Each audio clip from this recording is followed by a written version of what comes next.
महाचक्रवात Amphan आज यानी बुधवार को विकराल रूप धारण कर सकता है और बड़ी तबाही मचा सकता है। सुंदरवन के करीब बांग्लादेश में दीघा और हटिया के बीच टकराने की आशंका है, मगर इससे पहले ओडिशा में तेज हवा के साथ बारिश का दौर शुरू हो गया है। हालांकि आपदा प्रबंधन दल और सैन्य बचाव दल संभावित स्थितियों से निपटने को तैयार है। अम्फान के संभावित प्रकोप को लेकर पूर्वी भारत के ओडिशा, पश्चिम बंगाल और बांग्लादेश में बड़े पैमाने पर लाखों लोगों को सुरक्षित स्थानों पर पहुंचाने की कवायद जारी है। महाचक्रवात से निपटने में दोनों देशों और संबंधित राज्यों का प्रशासनिक अमला पूरी ताकत से जुटा है। सरकारें व एजेंसियां जरूरी सूचनाओं का त्वरित आदान प्रदान कर रहे हैं। ये 2 दशकों में बंगाल की खाड़ी में दूसरा महाचक्रवात है। बता दें कि वर्ष 1999 में ओडिशा में आए महाचक्रवात के बाद अम्फान बंगाल की खाड़ी में ये दूसरा ऐसा चक्रवात है। देश में फैली कोरोना महामारी के दौरान लोग सोशल डिस्टेंसिंग का पालन कर रहे हैं या नहीं, इसके लिए आर्टिफिशियल इंटेलिजेंस सर्विलांस का इस्तेमाल शुरू हो गया है। अभी आधिकारिक तौर पर तेलंगाना में तकनीक के आधार पर पता लगाया जा रहा है कि किन जगहों पर लोग मास्क नहीं पहन रहे हैं और जरूरी दूरी बनाने को प्राथमिकता नहीं दे रहे हैं। आने वाले दिनों में देश के तमाम बड़े शहरों के साथ साथ मेट्रो ट्रेन में भी इसका इस्तेमाल शुरू हो जाएगा। आर्टिफिशियल इंटेलिजेंस तकनीक कोविड एनालिटिक्स तैयार करने वाली कंपनी विहान टेक्नोलॉजीज के सह संस्थापक और सीईओ कपिल बरडेजा ने बताया कि यह तकनीक सॉफ्टवेयर आधारित है। इसे मौजूदा सीसीटीवी सेटअप में इंस्टॉल करने के बाद सोशल डिस्टेंसिंग पर नजर रखनी आसान हो जाएगी। उनके मुताबिक ये तस्वीरों पर आधारित तकनीकी सॉल्यूशन है। काफी पुराने सीसीटीवी सेटअप में हार्डवेयर बदलाव की जरूरत भी पड़ सकती है।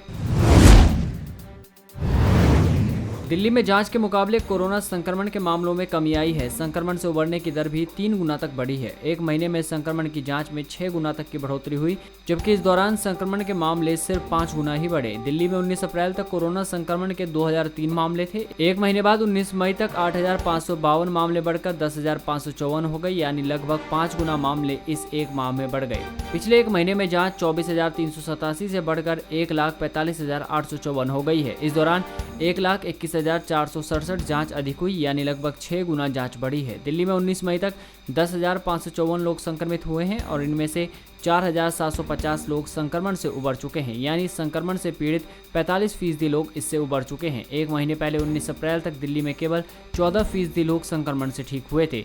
19 अप्रैल तक 290 लोग संक्रमण से उबर कर ठीक हो चुके थे। इस दौरान कोरोना संक्रमण के 2003 मामले सामने आए थे। सीआरपीएफ की 31वीं बटालियन में कई जवानों के एक साथ संक्रमित होने के मामले में क्वारंटाइन नियमों को लेकर भ्रम और सोशल डिस्टेंसिंग का सही तरीके से पालन नहीं करने जैसे मामले सामने आए हैं। अलग अलग दावों के बीच जवानों को स्पष्ट निर्देश दिए गए हैं कि वो किसी भी स्तर पर कोताही न करें। अर्धसैन्य बलों को आगाह किया गया है कि वो सोशल डिस्टेंसिंग और हेल्थ प्रोटोकॉल के तय मानकों का सख्त अनुपालन सुनिश्चित करें। साथ ही क्वारंटाइन के लिए भी स्वास्थ्य मंत्रालय के दिशा निर्देश ध्यान में रखने को कहा गया है, जिससे कोई भ्रम की स्थिति ना हो। सूत्रों ने कहा है कि मुख्यतः हॉटस्पॉट इलाकों में तैनाती की वजह से संक्रमण फैलने की बात सामने आई है, लेकिन कुछ जगहों पर दिशा निर्देश को लेकर लचीले रुख की बात भी सामने आई है। सुरक्षा बलों के आंतरिक संवाद में स्पष्ट किया गया है कि कोविड-19 की चुनौती में तय मानकों की अनदेखी किसी भी स्तर पर ना हो। अमेरिका के न्यू जर्सी में स्थित प्रिंसटन विश्वविद्यालय में किए गए शोध में दावा किया गया है कि उमस या गर्मी के मौसम में SARS-CoV-2 कोरोना वायरस के संक्रमण का प्रसार कम नहीं होगा। अध्ययन में कहा गया है कि नियंत्रण उपायों के बिना वायरस अति संवेदनशील लोगों की एक विशाल आबादी में आसानी से फैल सकता है। इसके प्रसार को मौसमी और भौगोलिक जलवायु भिन्नता भी धीमा नहीं कर सकती। साइंस जर्नल में प्रकाशित शोध के निष्कर्षों में उल्लेख किया गया है कि प्रकोप आर्द्र जलवायु यानी उमस या नमी भरे मौसम में अधिक मजबूत होने की संभावना है, जबकि गर्मी का मौसम महामारी के प्रसार को सीमित नहीं कर पाएगा। शोधकर्ताओं के अनुसार जिस गति से महामारी फैल रही है उसके आधार पर जलवायु की स्थिति केवल संक्रमण की वर्तमान दर में आंशिक कमी ला सकती है, जबकि आमतौर पर किसी भी महामारी के प्रसार और प्रभाव पर जलवायु का प्रभाव होता है।